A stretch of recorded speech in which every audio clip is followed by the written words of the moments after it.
जनाब डॉक्टर तौसीफ आलम साहब, हमारे पुराने साथी नसीम आलम साहब जिला सदर किशनगंज, मुश्ताक शमसी साहब, शमीम अख्तर साहब, अलहाज सलीम साहब, शहरुल आलम साहब, मुखिया सफदर आलम साहब, मुखिया तौफीक आलम साहब, हाफिज नईमुद्दीन साहब, मोहतरमा सैयदा फलक साहिबा जो हैदराबाद से तशरीफ लाई हैं, जनाब इस्माइल अशरफी साहब, सैयद मजाजुल हक साहब, मिराज आलम साहब, अब्दुल हन्नान साहब, मोहम्मद शम्स गौरी साहब, मोहम्मद लईक साहब, सैयद हसन अहमद साहब और जनाब माजिद हुसैन साहब जो मजलिस इत्तेहादुल मुस्लिमीन के बहादुरगंज के इंचार्ज भी हैं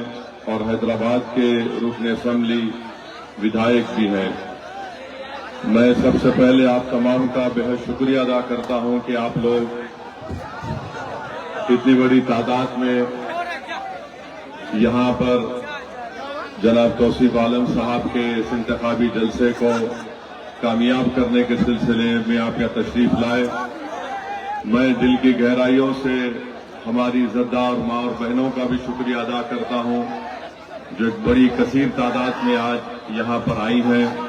मैं उनका भी शुक्रिया अदा करता हूँ। मेरे अजीज दोस्तों और बुजुर्गों, आप जानते हैं कि पिछले 20 साल से बिहार की जनता ने नीतीश कुमार को मुख्यमंत्री बनने का मौका दिया। इस 20 साल में 2 मरतबा नीतीश कुमार अपनी पार्टी में कभी बीजेपी को साथ रखा तो कभी राजद को साथ रखकर तेजस्वी यादव को 2 मरतबा उप मुख्यमंत्री बनाया। और आप जानते हैं कि मजलिस 11 साल पहले जब यहां पर बिहार की सरजमीन पर आई तो हमने इस बात का आपसे वादा किया था कि हम बिहार के साथ हमारी सबसे बड़ी लड़ाई होगी, सीमांचल की जनता के इंसाफ की लड़ाई हम लड़ेंगे। आज 11 साल का एक लंबा सफर हमने तय किया। हमको कामयाबी भी मिली, हमको नाकामी भी मिली, मगर जब कामयाबी आपने और अल्लाह ने हमको दी तो हम गुरूर और तकब्बुर का शिकार नहीं हुए। जब हमको नाकामी मिली तो हम आपको छोड़कर नहीं गए, बल्कि हम आज भी असदुद्दीन ओवैसी आपके दरमियान में खड़े होकर पूरी जिम्मेदारी के साथ हमारे बुजुर्गों को, हमारे गयूर नौजवानों को, हमारी माँ और बहनों को इस बात का आश्वासन देता है, वादा करता है कि अल्लाह जब तक असदुद्दीन ओवैसी को जिंदा रखेगा मैं सीमांचल के इंसाफ की लड़ाई को जारी रखूंगा।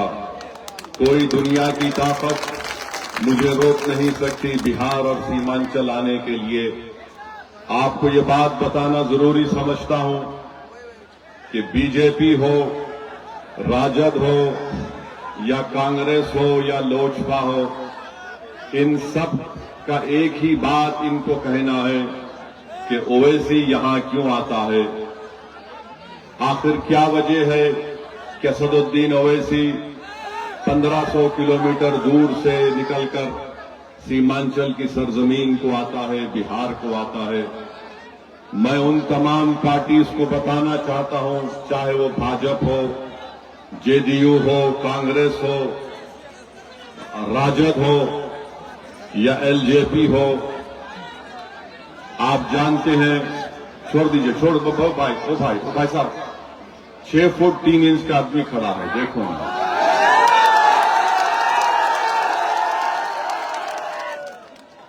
हमको देखो तो सुन लो बस थोड़ी देर के लिए। दूसरे हमारे सामने बहादुर ठहरे तो छोटे नजर आते, हमको सुन लो बस, देख लो।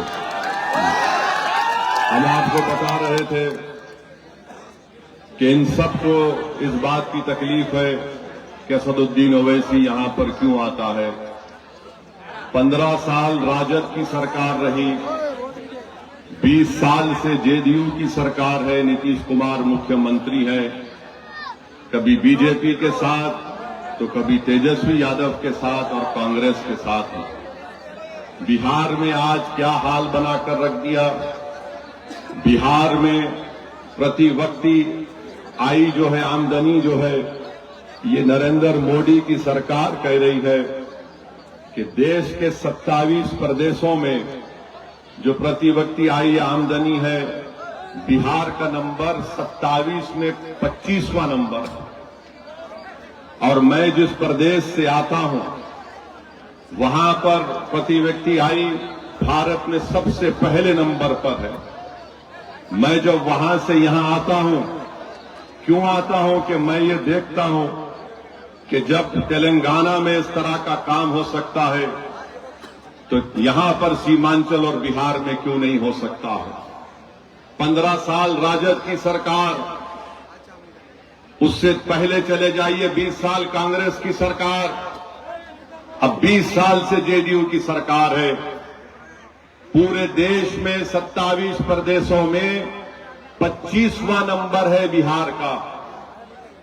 अब तुम मुझसे कहते हो कि मैं यहां पर क्यों आता हूं। मैं इसलिए यहां पर आता हूं ताकि तुमको आईना दिखाऊं कि तुमने बिहार की जनता को कैसे बर्बाद करने की कोशिश की।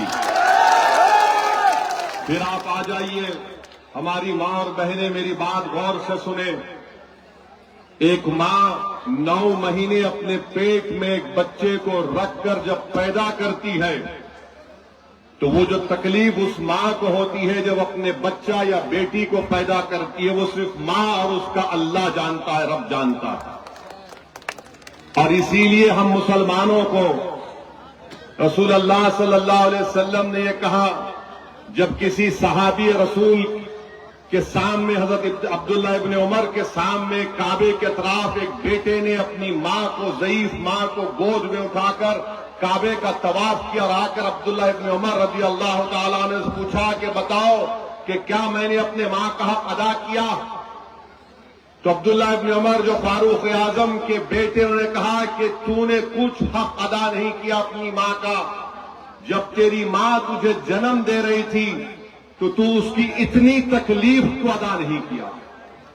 और वो मां को मैं बता रहा हूं, बेटों को बता रहा हूं, बिहार में जो शिशु मृत्यु दर है, यानी जब मां अपने बच्चे को पैदा करती है, भारत के 29 प्रदेशों में 27वां नंबर है बिहार का। सबसे ज्यादा बच्चे मर जाते हैं मां के पेट से पैदा होने के बाद। और ये तमाम राजद हो, कांग्रेस हो, लोजपा हो, बीजेपी हो, अब एक नई पार्टी है, सब बोल रहे हो वैसे क्यों आया रे, इसका जिम्मेदार कौन है बताओ। फिर आप जानते हैं कि स्टंटेड बोलते हैं, यानी उसको हिंदी में बोलते हैं अविकसित बच्चे। क्या नंबर है बिहार का? 29 प्रदेशों में 27वां नंबर है। जो बच्चे बोलते हैं अंग्रेजी में वेस्टेड, बर्बाद बच्चे, बिहार का नंबर कितना? 29 में 27। कितने बच्चे जिनका वजन कम होता है कि उसमें नंबर क्या है बिहार का? 29 में 27। 20 साल कांग्रेस की हुकूमत, 15 साल राजद लालू परिवार की हुकूमत, 20 साल नीतीश कुमार बीजेपी तेजस्वी की हुकूमत। और ये आंकड़े हैं मां और बहनों, जब आप 11 तारीख वोट डालने जाएंगे, आप जानते हैं कि बच्चे को अपने पेट में रखना, उसको पैदा करना, उस मां से पूछो जिसने 9 महीने पेट में अपने बच्चे को रख के पैदा किया, तो मालूम हुआ कि 4 दिन या 15 दिन के बाद उसका बेटा या बेटी मर गई। ये हाल बिहार का करके रख दिया गया। अब आप आ जाइए, स्कूल में कितने बच्चे हैं बिहार के? पहली क्लास से 8वीं जमात में क्या नंबर है बिहार का? 28 प्रदेशों में 24वां नंबर है बिहार का। और देश के प्रधानमंत्री नरेंद्र मोदी आकर लंबी लंबी फेंकते हैं कि भाइयों बहनों हम सुनहरा बिहार बना देंगे। तेजस्वी कहते हैं कि नया बिहार बनाएंगे। अरे 28 में 24वां नंबर बिहार का है। जो बच्चे स्कूल में फर्स्ट क्लास से 8वीं क्लास में जाते हैं, कितने बच्चे स्कूल छोड़ देते हैं बिहार में? उनका नंबर क्या है? 28 में 24 वह नंबर है बिहार का। अटेंडेंस कितने बच्चे स्कूल को जाते 6 और 13 साल में, बिहार का नंबर 17 है 27 में से। कितने बच्चे स्कूल को जाते हैं 18 और 23 साल में, सबसे कम बिहार का। और ये तमाम के तमाम हमको ही गाली देते हो, ऐसी क्यों आता है, ये आता है। अब आप ये बताइए, आपको जानकर तकलीफ होगी कि बिहार में सिर्फ 9% घर में पानी की पाइपलाइन से पानी आता। 20 साल कांग्रेस की सरकार, 15 साल लालू परिवार की सरकार, 20 साल नीतीश कुमार तेजस्वी मोदी की सरकार, और आप हमको गाली देते हैं तुम सिर्फ 9% घर में पानी का लाइन लेकर गए और बड़ा दावा करते नल जल। अब आप जब सीमांचल की हम बात करते हैं, सीमांचल में आप देख लो कितना जुल्म सीमांचल में हो रहा है। हमारी मां और बहनों, सीमांचल में सबसे ज्यादा शिशु मृत्यु दर, जो बच्चा अपनी मां की कोख से पैदा होता है, सबसे ज्यादा मौत मुस्लिम और खवातीन के बच्चों की होती है।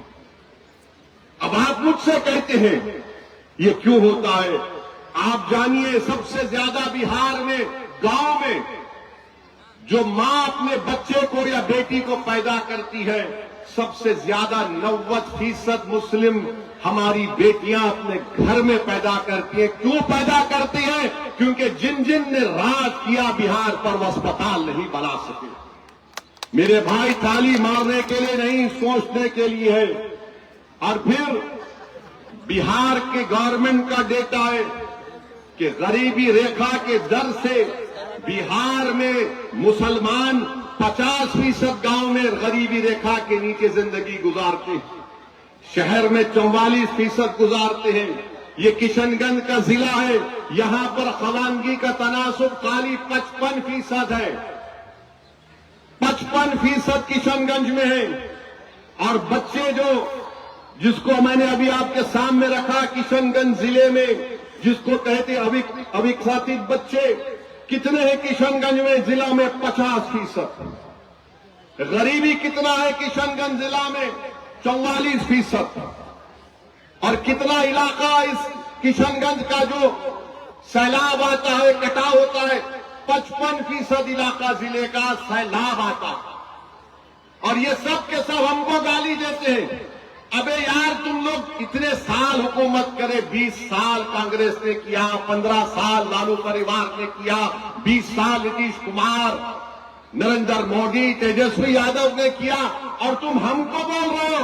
मैं तुम्हारे मुंह पर ये फेंक रहा हूं, अगर गीरत है तो तुम बहादुरगंज या सीमांचल में वोट मांगने मत आओ। तुम लोग, तुमने धोखा दिया इस जनता को, तुमने धोखा दिया इस जनता को। और आज हमको बोलते हैं कि क्यों आ रहे हैं? इसलिए आ रहे हैं ये नाइंसाफी को खत्म करने के लिए। हम कब तक तुमको वोट डालकर हमारे माँ जो बच्चे पैदा करते हैं उनकी खबरों पर तुम अपने इक़्तिदार के महल तामीर करोगे?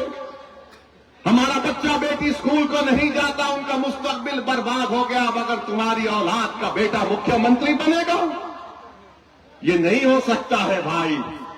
ये लड़ाई बराबरी की है, ये लड़ाई सम्मान की लड़ाई मजलिस इत्तेहादुल मुस्लिमीन लड़ रही है। सीमांचल के इंसाफ की लड़ाई मजलिस इत्तेहादुल मुस्लिमीन लड़ रही है। ये बात बताने के लिए असदुद्दीन ओवैसी आज आपके दरमियान में आया, और हम आपसे वादा करके जा रहे हैं कि इंशाअल्लाह ताला, अब आप देखिए, सीमांचल की हम बात कर रहे थे ना, आपने नरेंद्र मोदी को सत्ता दी, 3 मर्तबा प्रधानमंत्री बनाया, नीतीश कुमार को सत्ता दी, 20 साल मुख्यमंत्री, आपने लालू परिवार को सत्ता दी, 15 साल मुख्यमंत्री, 20 साल में 2 मर्तबा तेजस्वी मुख्यमंत्री। अब बताओ सीमांचल में क्या किया? सीमांचल में क्या किया और पटना में क्या किया? आप देख लो, पटना में एम्स है, पटना में IIT है, NIT है, NIFT है, NLU है, PMCH है, NMCH है। राजगीर और गया में IIM है, सेंट्रल यूनिवर्सिटी है, नालंदा यूनिवर्सिटी है, बिहार पुलिस अकादमी है। और सीमांचल में क्या है? एक किशनगंज में अलीगढ़ मुस्लिम यूनिवर्सिटी का टीन और एस्बेस्टस के शेड पर चलने वाला एक सेंटर है। यानी जो कुछ होगा उधर होगा। और पटना से सीमांचल की दूरी 300 किलोमीटर की है। ऐ दिल्ली और पटना में बैठने वालों, इख्तिदार पर बैठकर सीमांचल की जनता से जुल्म करने वालों, तुम इतना सब बना दिए पटना और राजगीर में, तो सीमांचल ये इंसानों की बस्ती है। यहाँ पर हिंदू भी है, मुसलमान भी है, दलित भी है, सब है यहाँ पर। आखिर क्यों तुमको सीमांचल से इतनी नफरत है? बताओ क्यों तुमको नफरत है? इतना सब तुमने बना दिया। क्या क्या बना दिया तुमने पटना में? मोदी को 3 मर्तबा प्रधानमंत्री बनाया तो मोदी का दिल अटका हुआ रहता अहमदाबाद में। लालू परिवार को मुख्यमंत्री बनाया तो उनका दिल अटका हुआ एक ही बेटे में। नीतीश कुमार को मुख्यमंत्री बनाया तो उनका दिल अटका हुआ राजगीर में। अब बताइए क्या होगा सीमांचल का फिर? और फिर बीजेपी क्या बोलती है? सीमांचल में घुसपैठी है, सीमांचल में घुसपैठी है। हमारे शेरशाहवादी भाइयों को कहते हैं, वो उनका एक मिनिस्टर आकर कहा बढ़िया बढ़िया लोगों को घुसपैठी कह दिया। नरेंद्र मोदी की सरकार के मंत्री शेरशाहवादी बढ़िया जबान बोलते हैं, मगर बढ़िया इंसान भी है वो। तुम इस तरह की इल्जाम सीमांचल की जनता पर नहीं लगा सकते। घुसपैठी, अरे घुसपैठी आ रहा है तो मैं गृह मंत्री हूं देश का, या तौसीफ आलम प्रधानमंत्री है देश का।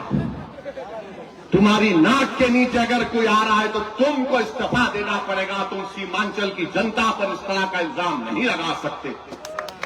तुम सीमांचल में क्यों नहीं काम करवाया बताओ? इतना सब तुमने पटना राजगीर में खोल दिया, सीमांचल में क्या खोला? तो बोलेंगे एयरपोर्ट खोला। अबे वो लड़ के खोलना पड़ा। अब हमारे भाषण के बाद लोग बोलेंगे वैसी तू क्या करेगा? मेरे भाई, मैं तुमको कह रहा हूं सीमांचल चांद पर नहीं है, सीमांचल बिहार में है। और हम ये करना चाहते हैं कि सीमांचल में एक फास्ट ट्रैक एक ट्रेन चले दिल्ली सीमांचल से। किसको नहीं आ रहा आवाज? हमारी आवाज नहीं आ रही? अच्छा, फोन पे नहीं आ रही? ना कोई फोन नहीं लगेगा। सिर्फ कनेक्शन ओवैसी से पैदा हो गया, कोई फोन नहीं। आप कोई लगा, खाली हमारी आवाज चलेगी। तो ट्रेन चलना चाहिए दिल्ली सीमांचल, एक रेल लिंक चाहिए। और डेली पटना किशनगंज अरारिया वंदे भारत चलना चाहिए।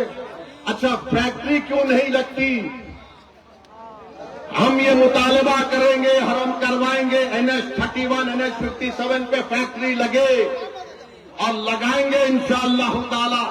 और हम सीमांचल में, सुनो, सीमांचल में 100 से ज्यादा कम्युनिटी क्लिनिक का मुतालबा करेंगे और बनाएंगे इंशाअल्लाह ताला।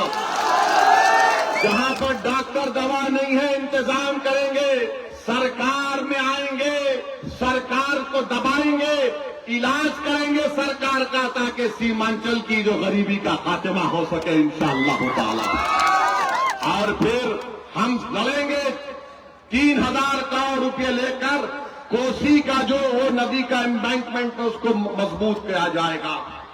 कम्युनिक आजकल फोन में ऐप मालूम ना, उस ऐप के जरिए से अगर सैलाब आ रहा तो इत्तला देने का इंतजाम मजलिस करवाएगी।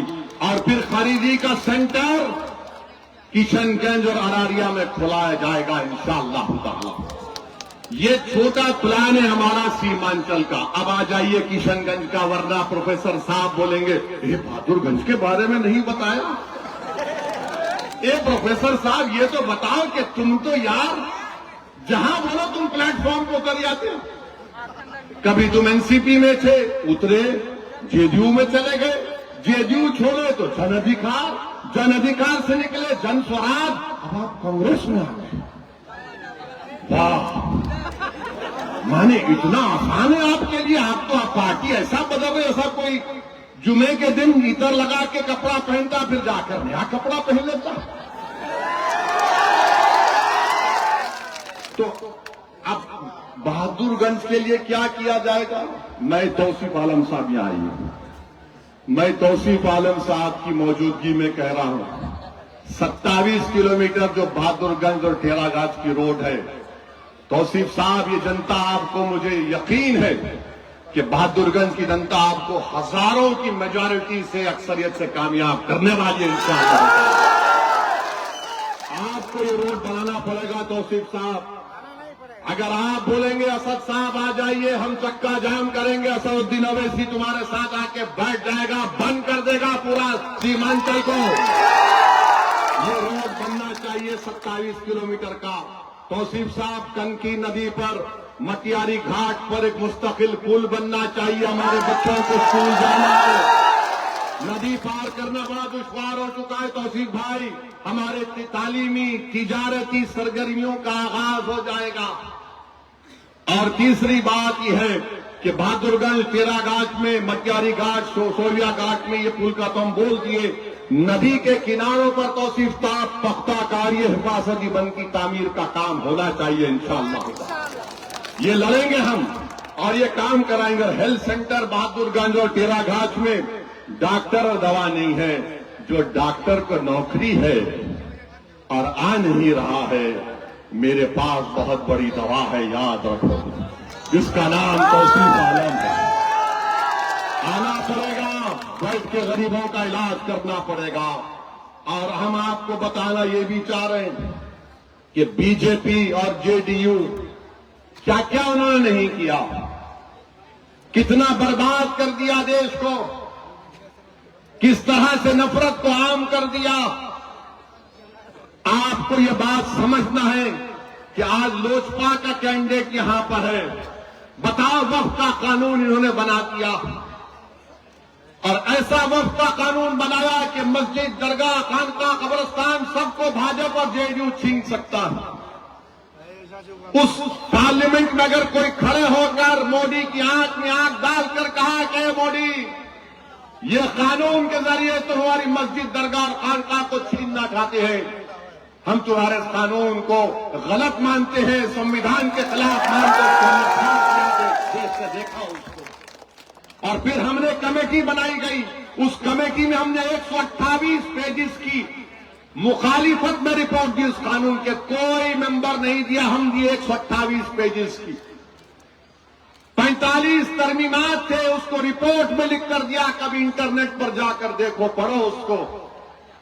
सुप्रीम कोर्ट को हम गए हमारे नाम से, आज भी हमारी लड़ाई जारी है। मेरे अजीज दोस्तों और बुजुर्गों, बीजेपी, नीतीश कुमार ये 20 साल में बिहार को और सीमांचल को बर्बाद करके और नाइंसाफी करके यहां की जनता को परेशान कर रहे हैं। इनके पास कुछ नहीं है। अमित शाह आकर सीमांचल में बोलेंगे घुसपैठी, घुसपैठी, घुसपैठी। इलेक्शन कमीशन ने 65 लाख नाम निकाले तो सीमांचल में सिर्फ 2 घुसपैठी निकले, और वो भी अल्पसंख्यक समाज के नहीं है, 2 निकले। और बीजेपी वाले बोलते ओवैसी घुसपैठी है, ओवैसी घुसपैठियों को ला रहे हैं। सुनो, शेर चूहों का इलाज नहीं करता, बड़े बड़ों का इलाज करता है। आप बताइए क्या क्या हो रहा है देश में। अब आ जाइए, हमको राजद है, राजद के नेता ने कहा कि अगर हमको सत्ता मिलती है तो हम हर घर में नौकरी देंगे। बोला ना, कितना घर है बिहार में बताओ? बिहार में कितना घर है मालूम आपको? 2,75,00,000। कितना घर है? 2,75,00,000। यानी 2,75,00,000 जनता को नौकरी देना पड़ेगा ना। भारत सरकार के पास कितना नौकरी है? भारत सरकार के पास कितना गवर्नमेंट में नौकर है मालूम आपको? पूरा भारत सरकार के पास 55 मंत्रालय हैं। नौकर कितने हैं? 30,50,000। पूरे भारत सरकार में नौकर है 30,50,000। और तेजस्वी बोलता है कि बिहार में 2,75,00,000 लोगों को नौकरी दे देगा। अरे भाई, क्या कंपटीशन चल रहा है तुम में मोदी में लंबा लंबा फेंकने का? अच्छा, अभी अगर 2,75,00,000 लोगों को नौकरी देते भी है, समझिए, मान लिया, वरना बोलेंगे ओवैसी तेरा क्या। ठीक है, चलो, एक आदमी को तो कम से कम 25,000 देना पड़ेगा तनख्वाह, 25,000 देना पड़ेगा ना। अब 25,000 का अगर आप लगा लिए 2,75,00,000 तो करीब 8,28,000 करोड़ रुपए होंगे। कितना होगा? 8,28,000 करोड़ रुपए। और बिहार का कुल बजट कितना है? 2 लाख करोड़, 2 लाख करोड़। तो मालूम हुआ कि ये बोल रहे हैं कि मोदी फेंक सकते हैं तो मैं उनसे आगे फेंकूंगा। याद रखो तेजस्वी, सीमांचल की जनता बड़ी बाशऊर है, इतनी भोली भाली नहीं है। ये गरीब जरूर है मगर झूठे को और सच्चे को पहचानने वाले हैं। आप बताइए बिहार का बजट 2 लाख करोड़, अगर 2,75,000 लोगों को नौकरी मिलेगी, 2,75,00,000, 2 करोड़, तो उसका बजट होगा 8,28,000 करोड़ रुपए। क्यों ऐसा बोलते मेरे भाई? और तुम हमारे विधायक को बोलते ये पढ़ा लिखा नहीं है। ये सबसे काबिल आदमी है, ये सबसे ईमानदार आदमी है। ये जिस पार्टी में रहा उसका वफादार बनकर रहा। और हमने इनका नाम कब ऐलान किया? चुनाव से पहले नहीं, 4 महीने पहले अप्रैल में आकर किया था बहादुरगंज में कि तौसीफ आलम मजलिस का उम्मीदवार होगा। मेरे अजीज दोस्तों और बुजुर्गों, तो ये जो कंपटीशन हो रहा है लोगों को बेवकूफ बनाने का, इसमें आप मत पड़िए।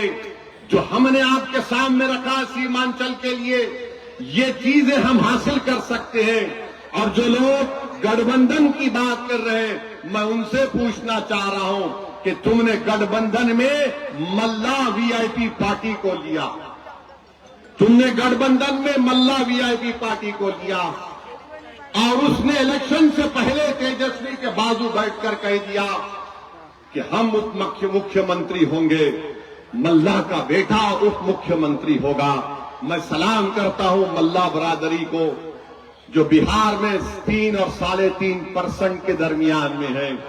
मैं 17% हमारे भाई बहनों से, अल्पसंख्यक समाज से पूछना चाह रहा हूं, मेरे भाई तुम कब अपनी जबान को खोलोगे? तुम कब तक सिर्फ असदुद्दीन ओवैसी को गाली दोगे? तुम कब तक मजलिस को बदनाम करने की कोशिश करोगे? याद रखो, मजलिस सीमांचल के घर घर में पहुंच चुकी है। मजलिस सीमांचल के नौजवानों, बुजुर्गों के और मां और बहनों की दुआओं में शामिल हो चुकी है। तुम्हारी गाली और तुम्हारी झूठ से फर्क पड़ने वाला नहीं है। इस सरजमीन पर इनकलाब लिखा जा चुका है और इनकलाब आएगा इंशाअल्लाह ताला। तुमने मजलूमों को दबाया, अब वही गरीब का बच्चा खड़ा होकर इंशाअल्लाह ताला क़यादत करेगा। मैं बहादुरगंज तेरा गाछ में खड़े होकर कह रहा हूं, क्या तुमको तौसीफ आलम के बाप का नाम मालूम है? क्या तुमको तौसीफ आलम के वालिद का नाम मालूम है? अब मैं तुमसे कह रहा हूं, जब एक मल्ला का बेटा उप मुख्यमंत्री बन सकता है तो क्या जमशेद आलम का बेटा मुख्यमंत्री नहीं बन सकता? क्या आदम का बेटा मुख्यमंत्री नहीं बन सकता? क्या मोहम्मद का बेटा मुख्यमंत्री नहीं बन सकता? क्या अबू बकर का बेटा, उस्मान का बेटा, उमर का बेटा, अली का बेटा मुख्यमंत्री नहीं बन सकता? क्या फातिमा का बेटा मुख्यमंत्री नहीं बन सकता? बन सकता है, मगर शर्त यह है कि आपको इत्तेहाद को मजबूत करना पड़ेगा। अगर आप ये डर डर कर सोचते रहेंगे कैसा अगर होगा, मेरे भाई हम आपके ख्वाबों को पूरा करेंगे इंशाअल्लाह ताला। अल्लाह हमारे साथ देगा और अल्लाह हमको कामयाब और कामरान करेगा। लोग ये बोलते हो वैसे ही तुम यहां क्यों आए? अरे मैं यहां पर आपको मुख्यमंत्री, आपको ताकतवर बनाने आया। अगर अख्तरुल ईमान अब्दुल रशीद सिद्दीक का बेटा नहीं बन सकता, बन सकता है।